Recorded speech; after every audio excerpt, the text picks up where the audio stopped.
Good morning, you guys. Today I'm here working on the Volvo. If you watched my previous video, I mentioned how I had a really bad radiator leak, or I mean a leak, antifreeze leak. So I checked it out, and the problem, what it was, and I want to mention this because it was very difficult to find the leak, because when I opened up the hood, you know, I could see where it was all wet. So it was all wet throughout this whole area here, all in this area here. And so I'm looking around. I turned the truck on, I'm looking around, I couldn't find anything leaking. Nothing was showing any kind of leak. So what I ended up doing was I started squeezing the hoses. So this was the original hose here, and I want to show you this because had I not been squeezing the hose, I would have never found where it was leaking. So let me see if I can find it. It's such a small pinhole. Here it goes here.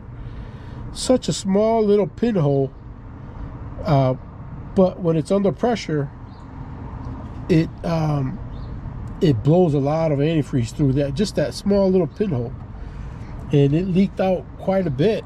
And like I said, it was pouring out from the bottom. When I got out and looked at it, I noticed that it was a lot of antifreeze just pouring down, and it all came from that little pinhole. So another point to this video is I ordered. I didn't go to the Volvo dealership because it's, you know, about half hour away. So I went to the Mac, which Mac is, I guess, bought out or combined with Volvo.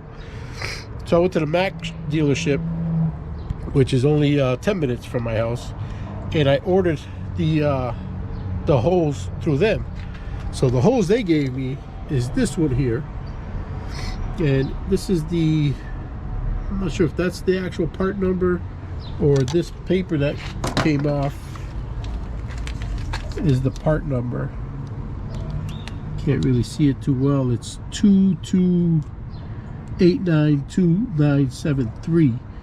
The problem with this hose is that it's probably about an inch too short. But I'm not going to go back and return it because I got to get this truck back on the road.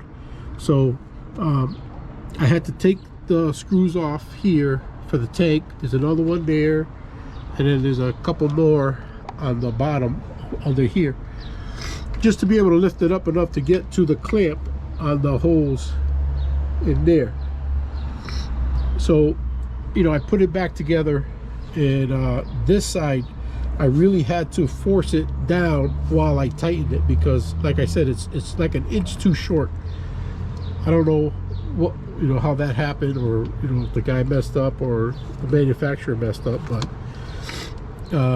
just be aware of that.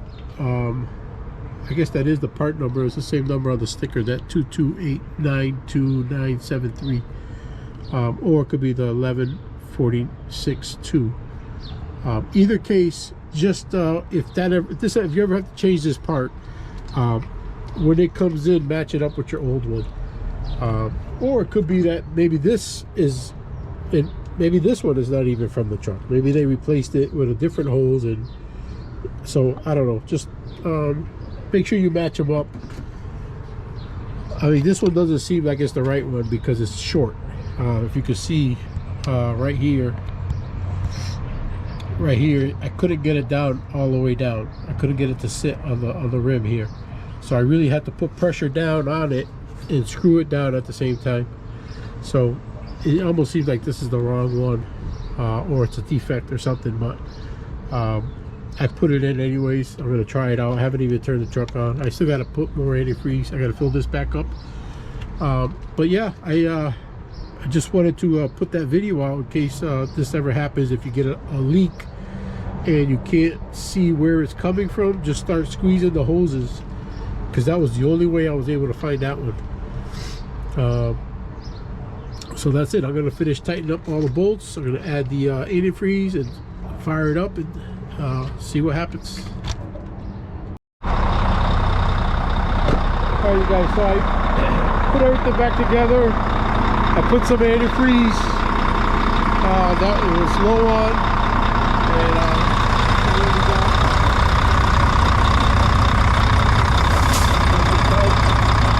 this is my only concern is here, but I cranked this down pretty good, so I'm hoping it'll stay intact.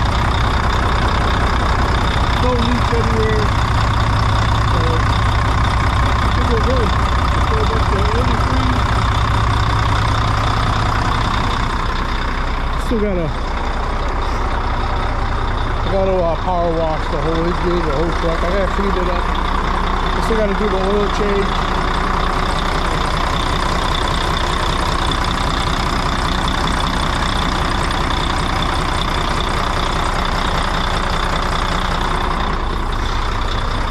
But I do have an offer on it. Somebody's willing to buy it. So I'm on the fence whether to sell it. Let me get inside the truck a little bit.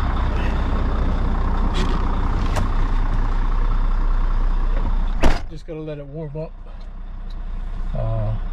Make sure that it's all set. So yeah, I got somebody that's interested in buying it.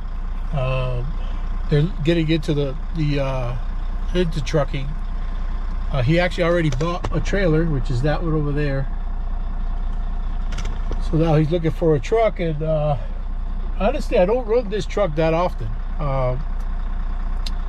Like I mentioned in my previous videos, my dump truck drivers, you know, out of practice with tractor trailers, especially with 53-foot trailers. So I don't have another driver other than myself, and I don't even know if I mentioned it in my previous videos, but I also have a full-time job in law enforcement, which takes up a lot of my time as well. And I'm also a real estate agent. So between all those jobs, you know, I do a few loads here and there. My plan was not to drive the trucks, you know, to do the loads myself. It was to hire guys to, you know, give people jobs and have people drive the trucks, and build my business that way, and get a few other guys to lease under my authority, which I have 3 already. But for some reason it's just hard to find reliable drivers, and trying to get somebody straight out of the school. That's kind of what I did with my dump truck driver. Dump trucks are much easier to drive, much more dangerous, but they're easier to drive. So then when my dump truck driver got into my tractor trailer and did a load with me, you know, he made a few mistakes. But you know, trying to find experienced drivers, they're tough to find, and reliable. You can find drivers, but reliable is the biggest thing. Showing up to work when you already got loads booked, and you know, you guys know what I'm talking about. So yeah, so I fixed this Volvo up. The guy's gonna come and take a look at it today. I'm not sure if he's gonna buy it or not. I'm not sure if I even want to sell it or not. Thinking of selling it. You know, I still got the Kenworth that I could do some loads with, and I could take the money from this truck and invest in something else. You know, I don't know. So we'll see. Yeah, so I just want to put a video out in regards to that hose, the radiator hose. It's short, a little, so like an inch short, but I think it'll hold. Like I tightened up the clamps pretty good, so I think it'll hold. So just gonna let it warm up for a little while, make sure that everything's all good, and maybe I'll look for a load. Maybe I'll do a quick load today. But I got other things that I gotta do too, so I'm up in the air about it. But that's it. That's all I have for now. I'll catch you on the next one. And if you guys could please subscribe if you haven't already. Give me a thumbs up. Give me a like, and drop a comment. Any comment, doesn't matter. If it's criticism or, you know, positivity, preferably positivity. But you know, I'll take all the criticism or any questions. All right, guys. I'll see you on the next one.